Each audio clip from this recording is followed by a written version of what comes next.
Hello everyone, my name is Sanya Narang and I am a PGT psychology and a counseling psychologist. Today let us discuss about the cognitive therapy as given in the NCERT textbook of class 12th. Watch this video till the end. Let me know if there are any doubts or queries in the comment section below. Also, do not forget to subscribe to my channel. Happy learning!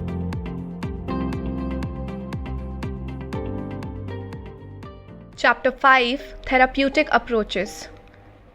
ये video focus करती है cognitive therapy में according to NCERT class 12th psychology book. So let's focus on this question. A client experiences irrational thoughts that are self-defeating in nature. Suggest and explain a suitable therapy that will help him to reduce his distress. तो अगर इस question को आप ध्यान से पढ़ेंगे, इसमें जो की टर्म हाईलाइट हो रही है वो है irrational thoughts. इसमें जो की टर्म हाईलाइट हो रही है वो है इरैशनल थॉट्स. यानी कि जब भी हम थॉट्स की बात करते हैं हम बात करते हैं कॉग्निटिव थेरेपी, जो बिलीव करती है कि साइकोलॉजिकल डिस्ट्रेस का कॉज होता है हमारी irrational beliefs and thoughts.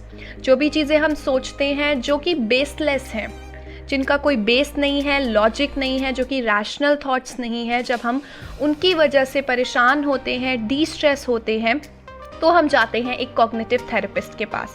According to NCERT इसके अंदर हम 3 थ्योरीज को डिस्कस करेंगे, 3 थेरेपीज को डिस्कस करेंगे. Rational emotive therapy by Albert Ellis, cognitive therapy by Aaron Beck and cognitive behavioural therapy जिसको हम सीबीटी भी कहते हैं. आइए देखते हैं rational emotive therapy Albert Ellis की क्या कहती है. ये बिलीव करती है कि सेंट्रल थीसिस जो थेरेपी का है वो है इरैशनल बिलीव्स को फाइंड आउट करना, जो कि एक तरीके का गैप ब्रिज करती हैं एंटीसीडेंट इवेंट और कॉन्सिक्वेंस के बीच में.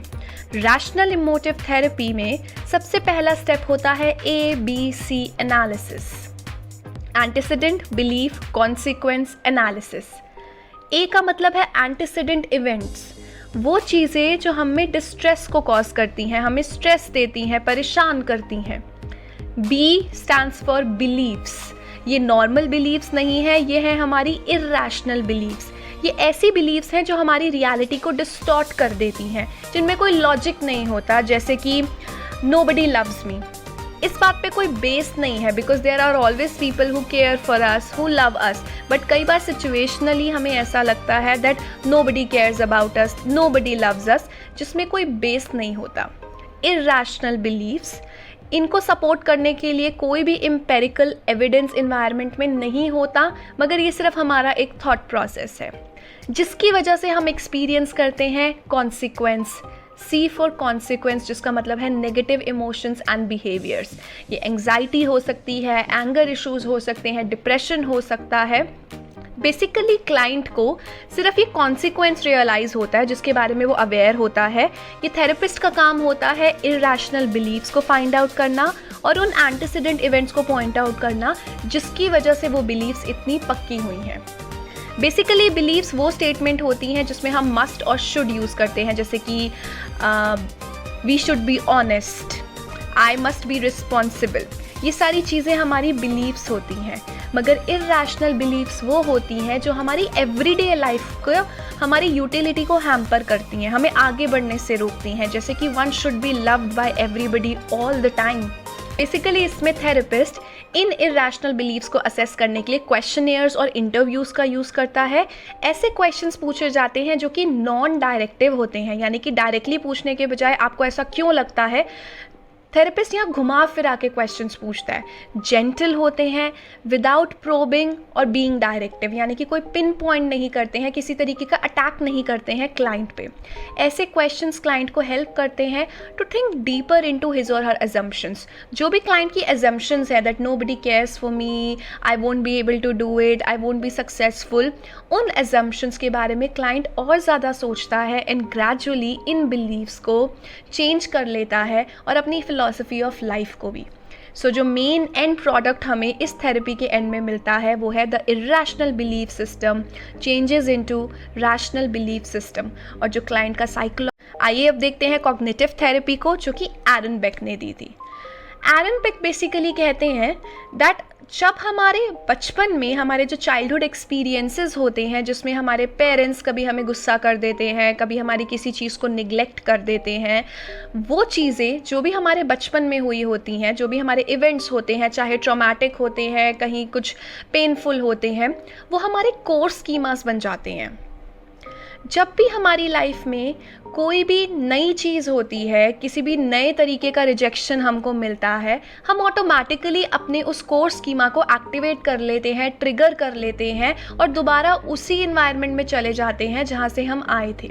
सो अगर किसी का कोई पेनफुल एक्सपीरियंस है, किसी को बचपन में पेरेंट्स ने बहुत ही निगलेक्ट किया, उनका कोर स्कीमा डेवलप हो गया that I am not wanted. अब लाइफ में आगे बढ़ते रहते बहुत सारे रिजेक्शंस मिलते हैं, बहुत सारे फेलियर्स मिलते हैं। सपोजिटली एक बार स्कूल में कुछ ऐसा इंसिडेंट हुआ, रैगिंग, बुलिंग या टीचर ने स्कोल्ड कर दिया, जिसकी वजह से वो जो कोर स्कीमा था वो एक्टिवेट हो गया। Now that will result in the second point, which is negative automatic thought. जब भी लाइफ में इस इंसान को फेलियर मिलेगा, रिजेक्शन मिलेगा, automatically that person will start thinking negatively. इसे हम कॉग्निटिव डिस्टॉर्शंस भी कहते हैं। कॉग्निटिव डिस्टॉर्शंस का मतलब है ये सिर्फ एक सोचने का तरीका है, चीज़ें बहुत ही न्यूट्रल हो रही हैं हमारे इन्वायरमेंट में, बहुत ही जनरल हो रही हैं, मगर हम उसे परसीव नेगेटिवली कर रहे हैं। जैसे कि क्लासरूम एंटर करने पर अगर 2 लड़कियां मुझे देखकर हंसती हैं, तो बेशक वो किसी भी चीज़ को देखकर हंस रही हो, मगर मैंने ये परसीव किया दैट वो मेरे बारे में गलत सोच रही हैं, मेरा मजाक उड़ा रही हैं, मेरे बारे में गॉसिप कर रही हैं। ये एक कॉग्निटिव डिस्टॉर्शन है। वो शायद किसी भी चीज़ को लेकर हंस सकती हैं, मगर मैं बिलीव करती हूँ that this must be the reason. इसे हम कॉग्निटिव डिस्टॉर्शन कहते हैं। ये जो पैटर्न ऑफ थिंकिंग है, जब हमारे साथ हल्का सा भी डिस्कम्फर्ट होता है और हम खुद को ब्लेम करने लगते हैं, पिटी करने लगते हैं, ये जब हमारा पैटर्न बन जाता है, इसको हम कहते हैं डिसफंक्शनल कॉग्निटिव स्ट्रक्चर्स। यानी कि अब हमें हल्के से भी डिस्कम्फर्ट में हम खुद को लेबल करने लगते हैं, खुद के बारे में बुरा सोचने लगते हैं, हमारा कॉग्निटिव स्ट्रक्चर इफेक्ट हो गया है एंड डिसफंक्शन करने लगा है। डिसफंक्शन का मतलब है अब हम जो डे टू डे लाइफ में हम अपने फंक्शंस परफॉर्म करते हैं, एक्टिविटीज़ करते हैं, उसको हैम्पर करने लग गया है। एज अ रिजल्ट जब ये चीज़ें बार बार होती हैं, repeated occurrence, it leads to anxiety and depression. Negative thoughts के कुछ एग्जाम्पल हैं that people believe are nobody loves me, I am ugly और I am not beautiful, I am stupid, I will not succeed in life, I am a loser, I am a failure. ये सारे negative thoughts के example हैं।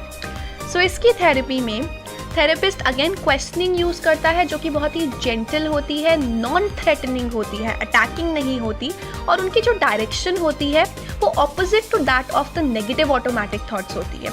यानी कि अगर client कहता है नोबडी लव्स मी, तो इस पे थेरेपिस्ट उनसे ये क्वेश्चन पूछने के बजाय कि क्यों भाई, थेरेपिस्ट यानी कि जब क्लाइंट कहता है नोबडी लव्स मी, तो यहाँ पे थेरेपिस्ट ऑपोजिट डायरेक्शन में क्वेश्चन पूछता है that why should everyone love you. ऐसे क्वेश्चंस क्लाइंट को ट्रिगर करते हैं to think about the positive things about themselves. धीरे धीरे the client gain insight into the nature, अपने डिसफंक्शनल स्कीमास को समझता है और धीरे धीरे अपने इन्हीं कॉग्निटिव स्ट्रक्चर्स को ऑल्टर करता है। सो बेसिकली इस थेरेपी का एम है कॉग्निटिव रीस्ट्रक्चरिंग, जो कि एंड में आपकी एंग्जाइटी और डिप्रेशन को रिड्यूस करता है। बिहेवियर थेरेपी की तरह कॉग्निटिव थेरेपी भी सिर्फ स्पेसिफिक प्रॉब्लम पे फोकस करती है और बहुत ही शॉर्ट लास्टिंग होती है, 10 to 20 सेशंस एट मैक्स। जो लास्ट थेरेपी हम करने वाले हैं इसका नाम है कॉग्निटिव बिहेवियर थेरेपी, जो कि सबसे ज़्यादा पॉपुलर है।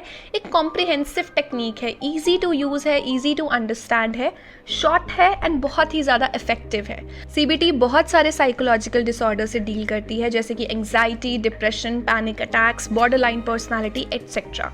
बेसिकली इसमें हम cognitive therapy and behavioural techniques को मिलाकर यूज़ करते हैं। ये एक बायोसाइकोसोशल अप्रोच यूज़ करती है। इसका मतलब है सीबीटी में थेरेपिस्ट बिलीव करता है दैट जो क्लाइंट के डिस्ट्रेस है वो 3 रीजंस की वजह से आ रहे हैं, biology, psychology and social environment. So CBT इन तीनों एरियाज़ को हैंडल करने की कोशिश करता है। बायोलॉजिकल, बाय रिलैक्सेशन प्रोसीजर्स, वो क्लाइंट को रिलैक्स करना सिखाता है, मेडिटेशन, बॉडी को काम करना सिखाता है। साइकोलॉजिकली वो बिहेवियर थेरेपी और कॉग्निटिव थेरेपी की टेक्निक्स को यूज़ करता है क्लाइंट का डी स्ट्रेस कम करने के लिए। एंड सोशल वाइज वो इन्वायरमेंट में ऐसी मैनिपुलेशन करता है so that the client feel better, and इस तरीके से स्टेप बाय स्टेप वो क्लाइंट के डी स्ट्रेस को दूर करता है।